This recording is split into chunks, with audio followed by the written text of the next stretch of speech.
Hi, today in front of me VIVO V15 Pro, and I'll show you how to change screen recorder quality option on this device.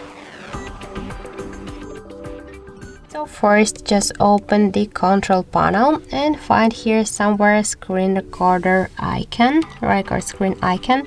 If you don't have this icon here, tap to the settings. Tap to the settings, to the three dots, and you will find the record screen icon here in this section, in this right section. Just to add the record screen option to your panel, hold it and drag it to the left side, tap to done.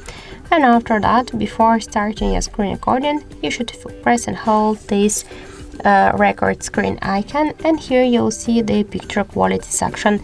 Now you have selected the recommended, the medium one. You could switch it to the low one or to the high by this way.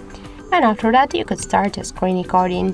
So thank you for watching, and if you find this video helpful, leave thumbs up and subscribe.